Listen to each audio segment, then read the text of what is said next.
Good evening WhatsApp, कैसे हो सभी। मैं अनिल और आपका पुनः अनिल करियर पॉइंट पे बहुत बहुत स्वागत करता हूँ। हाँ जी, आज की क्लास में एक लंबा गैप के बाद जितने भी चैप्टर्स हमने मैथमेटिक्स में पढ़े थे, इसमें अगर हम बात करें अलजेब्रा को हमने स्टार्ट किया था। अलजेब्रा में भी हमने जो चीज़ें पढ़ी थी उसको एक बार रिकॉल कराते हैं। सीक्वेंस और सीरीज, इन इक्वलिटी, साथ में बाइनोमियल थ्योरम और क्वाड्रेटिक इक्वेशन। इतने चैप्टर्स को पढ़ने के बाद एक बीच का गैप हुआ था और इस गैप के बाद कैलकुलस के एक अच्छे खासे पोर्शन को शुरुआत करने वाले हैं हम लोग। कैलकुलस में अगर हम बात करें तो सबसे पहले क्या पढ़ा जाएगा, इनइक्वालिटी, जैसा कि हम पहले पढ़ चुके हैं, उसे हमने पढ़ भी लिया था। अब उसी प्रकार से अगर हम बात करेंगे, इनइक्वालिटी में तो नहीं कर पाएंगे इतनी सारी बातें, पर जितनी भी महत्वपूर्ण बातें होंगी, इंपॉर्टेंट बातें होंगी, उन सारी बातों को हम कर पाएंगे। हाँ जी, तो उस चैप्टर का जो नाम है वो है फंक्शन। केवल फंक्शन एक चैप्टर ही नहीं, पूरी मैथमेटिक्स की कह लो, एक सेंट्रल पॉइंट कह लो, उसकी आत्मा को कह सकते हो आप। कैलकुलस को पढ़ो, चाहे आप पढ़ो अलजेब्रा को, चाहे ट्रिग्नोमेट्री को पढ़ो, चाहे कोऑर्डिनेट ज्योमेट्री को पढ़ो, उसका उपयोग, उसका इंपॉर्टेंस, उसके कह सकते हो उसके एप्लीकेशंस, जिसे हमें हमेशा किसी ना किसी रूप में क्वेश्चंस के माध्यम से, थ्योरम्स के माध्यम से, या फिर हम कहेंगे क्वेश्चन में कोई लॉजिक लग रहा होगा तो उस लॉजिक में उसके अप्रोच को सीधे सीधे क्वेश्चंस के सॉल्यूशन को क्या करता है, रिप्रेजेंट करता है, जिसका नाम होता है फंक्शन। जैसे हमें IIT JEE की प्रिपरेशन कर रहा है बच्चों के लिए, और उस इंजीनियरिंग की तमाम प्रकार की परीक्षाओं में जो बच्चे सम्मिलित होने वाले हैं, उसमें किसी न किसी रूप से अपनी एक अहम भूमिका निभाता है। इसका नाम क्या होता है, फंक्शंस। उसे हमें पढ़ेंगे, हिंदी में उसे फलन कहते हैं, पर हम आज की बात करेंगे जो फंक्शन से करेंगे वो किस प्रकार से कर सकते हैं, उसे थोड़ी सी बातों में देखते हैं।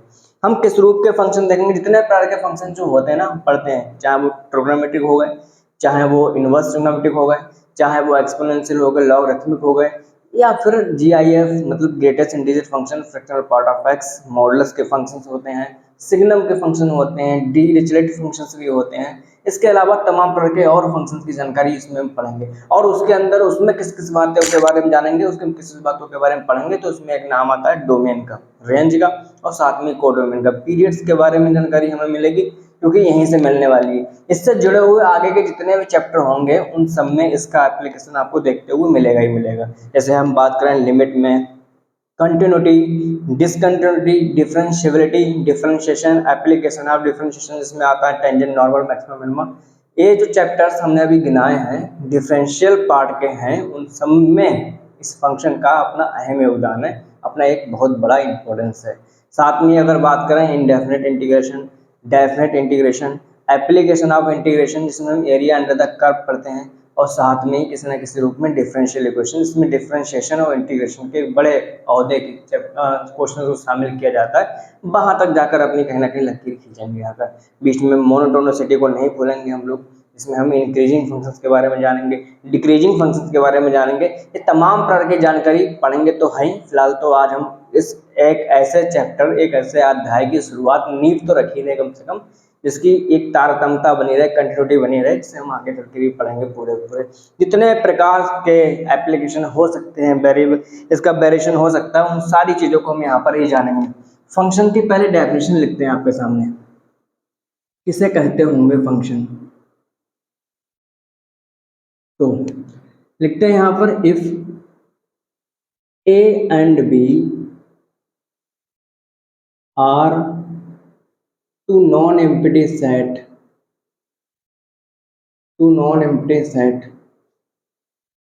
फंक्शन के लिए जरूरी होते हैं जो सेट लिए जाएं, वो सेट कैसे हो, नॉन एम्प्टी हो।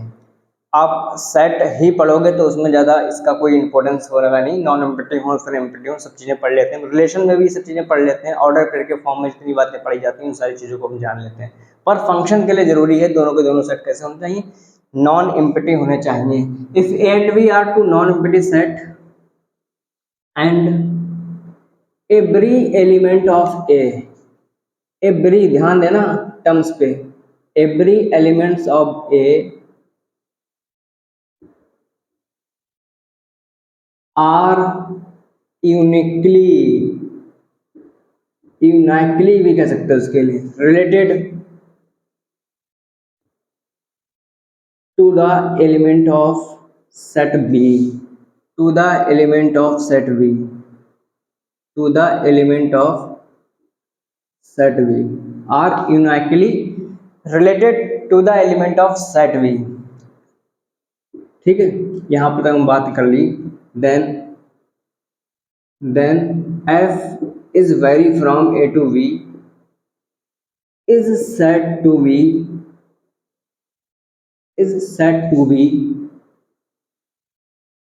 a function। तुमने भाई पूरी बातें कहाँ कहाँ हमने कितनी लिखी हैं, क्या लिख दिया हमने यहाँ पर लिखा, if A and B are two non empty set and every element of A, every element of A पे अंडरलाइन करेंगे, इस बात को जानेंगे अभी हम, रुक के जानेंगे। Are uniquely related to the element of set B, किस पे फोर्स किया जा रहा है, तो सेट ए पर फोर्स किया जा रहा है, सेट बी पर फोर्स नहीं किया जा रहा है। कहा जा रहा है कि हर एक एलिमेंट अलग अलग रिलेट हो, अलग अलग अपना रिलेशन बनाए, किसके साथ में, सेट बी के एलिमेंट के साथ में। जी हाँ, ये बात हमने अभी जानी। इसका किस प्रकार से हम एप्लीकेशन दे सकते हैं, किस प्रकार से हम इसे रिप्रेजेंट कर सकते हैं, कितना हम और कुछ डेफिनेशन से सीख सकते हैं। ये डेफिनेशन हमारी हर जगह पर लागू होगी, हर जगह पर अप्लाई भी हो सकती है। देखिएगा, अगर हम बात करें, ये जो फंक्शन है ये यहाँ से ए वेरी कर रहा है, कहाँ से वेरी कर रहा है, ए टू बी के लिए वेरी कर रहा है। तो आप पूरी बात जब हम यहाँ पे लिखेंगे कौन कौन से फंक्शन हो सकते हैं, इतनी बात को हम रिप्रेजेंट करने के लिए पहले नंबर का फंक्शन लिखेंगे। पहले नंबर का फंक्शन हमारे पास लिखा हुआ है, इसमें एलिमेंट भर दें जरा हम, ए बी सी, ठीक है, और यहाँ पर लिख दें 1 2 3। सही है, ए जो है रिलेट कर रहा है 1 से, बी रिलेट कर रहा है 2 से, सी रिलेट करता है 3 से कर रहा है। तो एक बात तो हमने यहाँ लिखी, और हम ऐसे ही कुछ फंक्शन को रिप्रेजेंट करने के तरीके बनाते जा रहे हैं। ए लिखा, बी लिखा, सी लिखा, डी लिखा, 1 लिखा, 2 लिखा, 3 लिखा। ए इससे वेरी, वी इससे वेरी, सी इससे वेरी, डी का यहाँ पर रिलेशन नहीं है। ये सेकेंड नंबर का टर्म लिखा है। थर्ड नंबर में अगर हम बात करें, इसी प्रकार से एक चीज बना देंगे हम, इसमें एलिमेंट लिखेंगे ए, इसमें बी, इसमें सी, इसमें डी, इसमें 1 2 3 4 5। अब ऐसे करके इसमें रिलेट होना शुरू हो जाएगा, इसमें रिलेशन बन जाएगा, इसमें उसमें बच गया। ठीक, ये तीसरा नंबर है। ये चौथे नंबर का यहाँ पर हिसाब किताब बनेगा। अगर ए यहाँ लिख दिया, बी यहाँ लिख दिया, सी यहाँ लिख दिया, डी यहाँ लिख दिया, 1 2 3 4 यहाँ पर लिख दिया। अब इसके एलिमेंट इस प्रकार से चिपका दो, यहाँ बना दो, यहाँ बना दो, और 5 भी लिख दोगे तो इससे बना दो इस प्रकार से। ठीक, ये चार हमने यहाँ पर जो बातें यहाँ पर बनाई हैं, इन चार बातों से बहुत सारे रिजल्ट हुए हम निकालेंगे और उनके बारे में जानेंगे भी। ये चार बातें किस प्रकार से हैं। जी हाँ, आप देख पा रहे हो जो बातें यहाँ पर लिखी हुई हैं, उन बातों को किस प्रकार से हमें समझाया जाए, किस प्रकार से और हमें समझा जाए। ठीक है, देखो इधर जो पहली बात यहाँ पर लिखी हुई है, पहला फंक्शन को रिप्रेजेंट किया गया। तो बताओ ये जो डेफिनेशन यहाँ पर लिखी हुई है, वो डेफिनेशन यहाँ पर अप्लाई हो रही नहीं हो रही? तो हाँ, इसमें ये कहा जा रहा है कि हर एक एलिमेंट किसका, सेट ए का किससे रिलेट करे, सेट बी के एलिमेंट से रिलेट करे।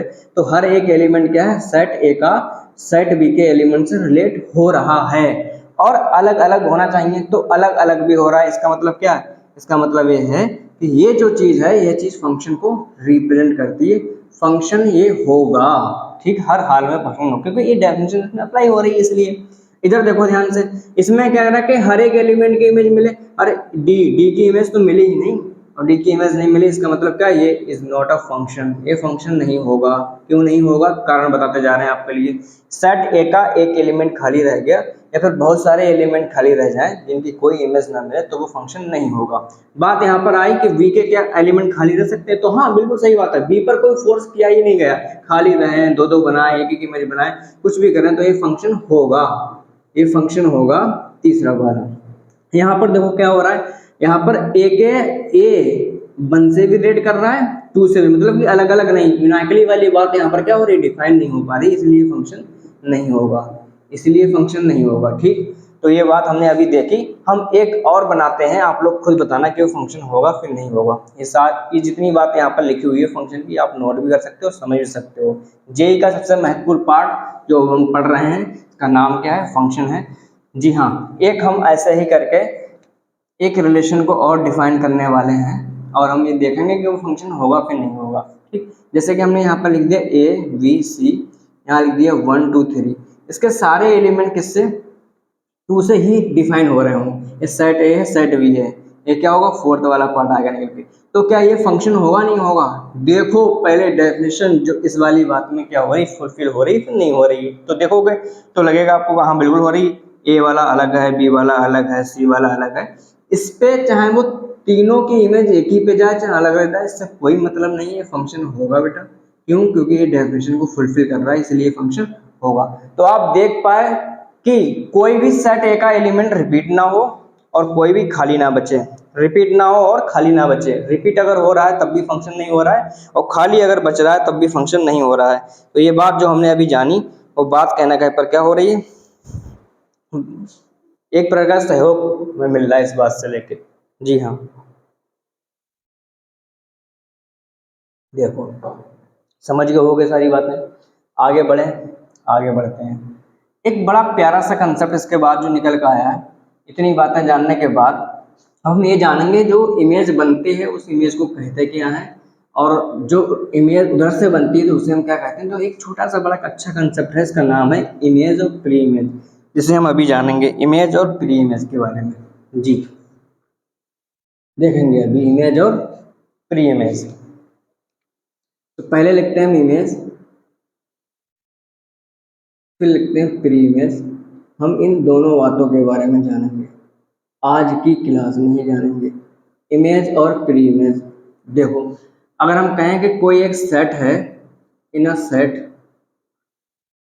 इन अ फंक्शन, सेट की तो बात छोड़ो, सेट तो आ ही जाएगा इसमें।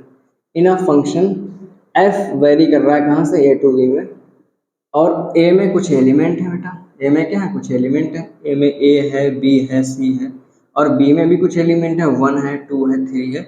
ए जो है 1 से रेड कर रहा है, बी जो है 2 से रेड कर रहा है, सी जो है 3 से रेड कर रहा है। ठीक, तो इसमें ए की इमेज हमें 1 पे मिल रही ना। तो अगर इस वाले पूरे डायग्राम में हम देखें तो हम कितनी बातें यहाँ से पता कर पाते हैं। एफ ऑफ ए की वैल्यू कितनी दे रखी है, 1 दे रखी है। ठीक है, कैसे? क्योंकि ए जब हम पुट अप करेंगे किसी फंक्शन में तो हमें क्या मिल जाएगा, 1 मिल जाएगा, ये आउटपुट वाला रिजल्ट आ गया निकल के। बी जब पुट अप करोगे तो 2 मिल जाएगा, तो एफ ऑफ बी की वैल्यू कितनी आएगी, 2 आ जाएगी निकल के। और सी जब पुट अप करोगे तो कितना मिल जाएगा हमें, सी जब पुट अप करोगे तो 3 मिल जाएगा, तो एफ ऑफ सी की वैल्यू कितनी आ गई, यहाँ से 3 आ गई। ये तो कंसेप्ट है, इसे पढ़ेंगे कैसे, इमेज ऑफ ए इज 1, इसे क्या पढ़ेंगे, इमेज ऑफ ए। एक छोटी छोटी बात हमें पता होनी चाहिए। इमेज ऑफ ए, ये जो एलिमेंट है सेट ए का, इमेज ऑफ ए इज 1। अब यहाँ पर क्या पढ़ोगे, यहाँ पर पढ़ोगे इमेज ऑफ बी इज 2। यहाँ पर कितना रीड करोगे इसे, इमेज ऑफ सी इज 3। ये बात यहाँ पर हम लिखेंगे। तो ऐसे हमने इसे पढ़ना भी सीख लिया। जस्ट इसके रिवर्स की बात करें, तो जस्ट इसके रिवर्स की बात करेंगे तो ये क्या आ जाएगा निकल के, A is equal to F inverse 1 आएगा, नहीं आएगा।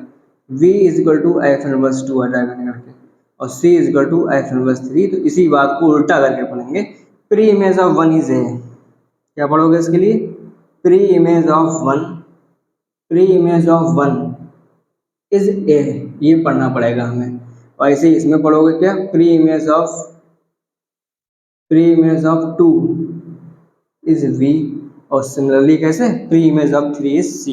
ये बात हम यहाँ पर पढ़ेंगे और हमने पढ़ी भी, और बातें समझ में आई होंगी। तो ये इमेज और प्री इमेज का कंसेप्ट है, इसमें किस प्रकार से क्वेश्चन आता है उस बात को जानेंगे अभी हम, उस बात को समझेंगे भी, और उन्हें क्वेश्चन को सॉल्व भी करेंगे।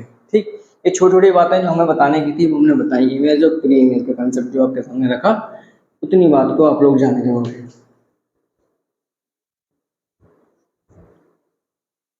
दो छोटे छोटे और महत्वपूर्ण क्वेश्चन हम लिख रहे हैं यहाँ पर, उन क्वेश्चनों को सॉल्व करना पड़ेगा हम। ठीक, पहला प्रश्न हम यहाँ पर लिखेंगे कैसा बन जाता है। तो in a function, in a function, in a function, ठीक है। और फंक्शन कैसे डिफाइन किया गया, फंक्शन जो डिफाइन किया गया वो define in a function F vary कर रहा है ए से बी में। ठीक है, एफ कहाँ से कहाँ तक वेरी कर रहा है, ए से बी में वेरी कर रहा है। एंड एफ ऑफ एक्स दे रखा है, कितना दे रखा है, f of x, x minus 1, x square plus 1 दे रखा है, ऐसे कह सकते हो आप। ठीक, then then find the pre image of, then find the pre image of, then find the pre-image of, then find the pre-image of 3, then find the pre-image of 3। आप ऐसे करके कह सकते हो, प्री इमेज ऑफ 3 की बतानी है हमारे लिए। ठीक, देखो ध्यान से। तो प्री इमेज ऑफ 3 बताना मतलब हमें क्या बताना है, हमें बताना एफ इनवर्स 3 बताना है कुल मिला के। F inverse 3 is equal to हमें क्या मान लेना, वाई मान लेना, लेट कर लेना ये वैल्यू, ठीक ऐसे करके निकालेंगे। तो इस 3 को तो ऐसे रखोगे बेटा, और ये एफ इनवर्स उधर जाएगा तो किस में जाएगा, एफ ऑफ वाई में। एफ ऑफ वाई की वैल्यू कहाँ से निकालने वाले हैं हम, यहाँ से जो फंक्शन दे रखा है, कितना आएगा निकल के, बाई स्क्वायर प्लस 1 आएगा निकल के। क्या आएगा निकल के, बाई स्क्वायर प्लस 1। और बाई स्क्वायर जो प्लस 1 यहाँ पर आया है, यहाँ पर 3 लिखा हुआ है नी, ये 3 लिखा हुआ। अब 3 में से इस 1 को क्या करोगे, सब्ट्रैक्ट करोगे आकर इधर, तो कितना आएगा इनके 2 इधर रहेगा और बाई स्क्वायर इधर, तो कुल मिला के आपके पास क्या आ जाएगा, वाई की वैल्यू आ गई प्लस माइनस रूट 2। यही इमेज पॉइंट मिल गए हैं। किस प्रकार से इस इमेज को हम यहाँ पर शो करेंगे वो यहाँ पर दिखाते हैं। यही हमारे पास क्या मिल गया, इमेज पॉइंट मिल गया है। तो देखो एक यहाँ पर सेट होगा इस प्रकार से जैसे हम बातें कर रहे थे, यहाँ पर भी एक सेट होगा जैसे हम बातें यहाँ पर कर रहे थे आके। तो इसमें जो एलिमेंट होंगे, जैसे हम कहेंगे रूट 2, यहाँ पर क्या हो जाएगा माइनस रूट 2। इन दोनों की इमेज कहाँ पे जाने वाली है, इन दोनों की इमेज जाएगी 3 पे ही। ऐसे करके डायग्राम बना लोगे। कुल मिला के जो प्री इमेज आई है निकल के 3, कितनी, 2 प्री इमेज आई निकल के। तो यहाँ पर आप इसका अगर आंसर दोगे तो आप ऐसे कहोगे, इसकी क्या होता है, it has 2 pre image, it has 2 pre image. आप इस प्रकार से इसका आंसर दे सकते हो और इसका आंसर भी यही होगा। कौन कौन सी इमेज हैं, रूट 2 और माइनस रूट 2। तो इस वाले क्वेश्चन को आप एक बार देख लो। सेम क्वेश्चन एक और कराने वाले हैं, कैसे करके उसका आंसर आएगा, क्या उसका सलूशन होगा, किस प्रकार से हमें उसमें ध्यान देना पड़ेगा, किस प्रकार से सॉल्व करेंगे, इस सारी बातों को हम जानेंगे। पहले इस वाले क्वेश्चन को आप देख लो एक बार, देखने बाद से हम रफ कर रहे हैं।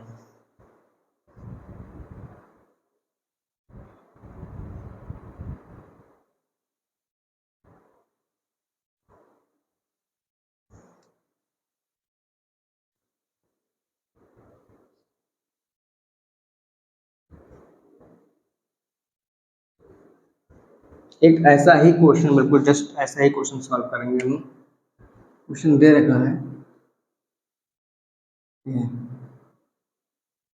इन a function, in a function F vary कर रहा है कहाँ से, ए टू बी में होगा कोई एलिमेंट से एलिमेंट, सेट से सेट। और फंक्शन जो दे रखा है किस प्रकार से डिफाइन किया गया, 10x के रूप में डिफाइन किया गया, ठीक। देन पूछा क्या है, then find the, then find the pre image, then find the pre image, then the pre image of -1, then find the pre image of -1, ठीक।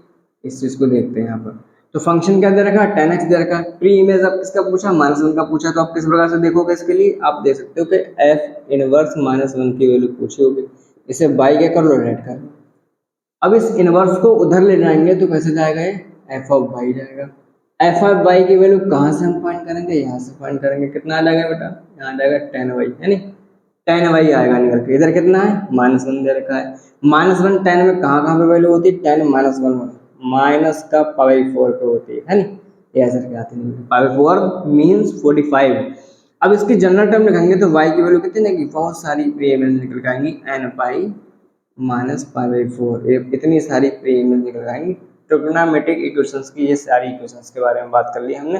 तो यहाँ पर n जो होता है वो इंटीजर होता है, और n जो है उसकी इंटीजर वैल्यू लगाते जाओ, 1 -1 2 -2 3 -3 0 भी लगा सकते हो आप। तो एक छोटा सा अगर हम सोल्यूशन पूछें इसका तो वो होता है -4, एक प्री इमेज नहीं, इसमें इनफाइनाइट प्री इमेज आएंगे निकल के, क्योंकि इंटीजर्स कैसे होते हैं, इनफाइनाइट होते हैं इसीलिए। तो ये क्वेश्चन था, बढ़िया क्वेश्चन था इसका।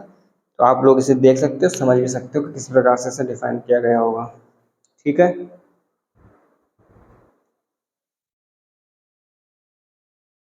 अब इसके बाद रिप्रेजेंटेशन ऑफ फंक्शन पे बात करने वाले हैं हम। किस प्रकार से फंक्शन का रिप्रेजेंटेशन किया जाएगा, किस प्रकार से उसे हम डिफाइन करेंगे। तो representation of function, representation, representation of function हम बात करें तो इस पे अभी हम बात करेंगे। तो फंक्शन का रिप्रेजेंटेशन कई टाइप का हो सकता है, आप उसे कई मायने में दे सकते हैं। पहला जैसे हम बात करें स्टेटमेंट फॉर्म, अलजेब्रिक फॉर्म होता है। कैसा फॉर्म होती है, अलजेब्रिक फॉर्म होती है, अलजेब्रिक फॉर्म होती है रिप्रेजेंटेशन की। दूसरी फॉर्म की अगर हम बात करें तो आप कह सकते हो स्टेटमेंट फॉर्म होती है बेटा, स्टेटमेंट दे रखा होगा तो किस प्रकार से स्टेटमेंट फॉर्म होती है। ठीक, तीसरी अगर हम बात करें तो यहाँ पर पढ़ लेंगे कौन से फॉर्म की बात करेंगे हम, ऑर्डर पेयर फॉर्म की बात करेंगे। कौन से फॉर्म की करेंगे, ऑर्डर पेयर फॉर्म होती है, ऑर्डर पेयर की फॉर्म होती है तो उसे भी पढ़ लेंगे हम। ठीक है, तो ऑर्डर पेयर फॉर्म। और चौथी जो फॉर्म होती है जो हम बिल्कुल अभी पढ़ लेंगे, इसका नाम क्या है, ग्राफिकल फॉर्म।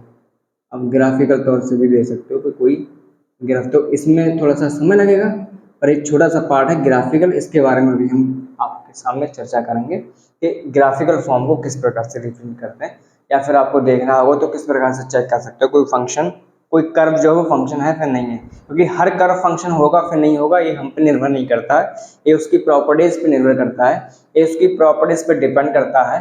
जो हमने अपनी अभी डेफिनेशन पढ़ी थी फंक्शन की, उन सारी बातों पर डिपेंड करेगा। ठीक, आप एक बार इसे नोट करो फटाफट, फिर हम आगे बढ़ें।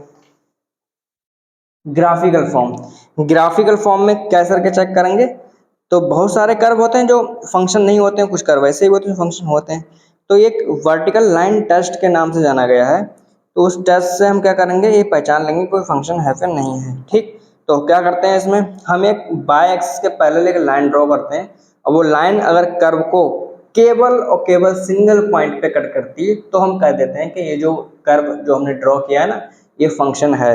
और वो लाइन जो है उसी कर्व को टू और मोर देन टू पॉइंट्स, मतलब दो या फिर दो से अधिक पॉइंट्स पे क्या करती है, कट करती है, तो वो फंक्शन नहीं होता है। बस इतना छोटा सा टेस्ट है, उस टेस्ट को हम देखते हैं और ये पता लगा लेते हैं कि कोई चीज़ फंक्शन है या फिर नहीं है। ठीक, देखते हैं आगे। ग्राफिकल फॉर्म में जैसे कि हमने बहुत सारे कर्व के बारे में जाना, हम अगर एक कर्व ऐसे ड्रॉ कर दें और एक कर्व हम ऐसे ड्रॉ कर दें, बहुत सारे कर्व बन सकते हैं, और एक कर्व हम ऐसे ड्रॉ कर दें जो आपके सामने देख पा रहे हो, एक कर्व हम ऐसे ड्रॉ कर दें इसी प्रकार से, एक कर्व हम ऐसे ड्रॉ कर दें, ठीक है, ऐसे करके एक कर्व हम ऐसे ड्रॉ कर दें इस प्रकार से। तो बहुत सारे कर्व हो सकते हैं, जैसे हम एक कर्व ऐसे ड्रॉ कर दें, लो एक कर्व हो गया। तो इतने कर्व हम क्या करते हैं, एक वर्टिकल लाइन टेस्ट करते हैं। एक हमने वर्टिकल लाइन कट कर एक ड्रॉ करी कर्व के ऊपर, वो अगर सिंगल पॉइंट पे कट कर देंगे तो फंक्शन है, यहाँ पर नहीं, यहाँ पर है, यहाँ पर नहीं, यहाँ पर है, यहाँ पर है और यहाँ पर भी है। जितने ये सब पॉइंट लिखे हुए हैं ये देखो ध्यान से, सिंगल पॉइंट पे कट कर रहा है तो एक फंक्शन है, यस कह सकते हो है। ये दो पॉइंट पे कट कर रहा है, फंक्शन नहीं है। ये दो पॉइंट पे कट कर रहा है, फंक्शन नहीं है। ये सिंगल पॉइंट पे कट कर रहा है, फंक्शन है, सिंगल पॉइंट पे कट कर रहा है। ऐसे ये भी, ऐसे ये भी। तो कुछ कर्व इसमें देख पा रहे हो आप, फिगर के द्वारा आप देख सकते हो कि ये जो कर्व हमने यहाँ पे ड्रॉ किए हैं इनमें से कुछ फंक्शन है, कुछ फंक्शन नहीं है। ठीक, कैसे करके चेक किया हमने, वर्टिकल लाइन टेस्ट के द्वारा चेक किया। तो उस सारी उन जो बातें हैं वो बातों को हम यहाँ पर लिखवा दे रहे हैं ताकि आप लोग भूलो ना। एक बार नोट करना, फिर तो देखते रहेंगे। ठीक, बहुत सारा समय से गुजरेगा, हमें देखना पड़ेगा कि फंक्शन है कोई कर्व या फिर नहीं है। चलो देखते हैं।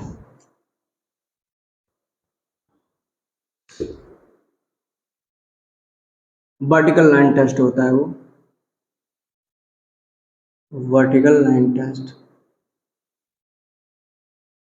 इसमें क्या होता है, इसमें to check the function, to check the function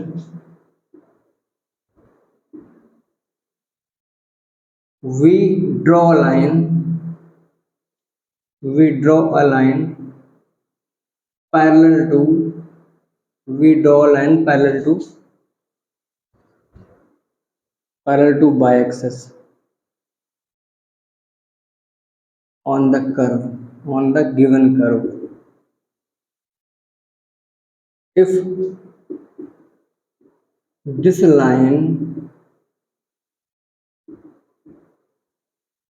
cut the curve,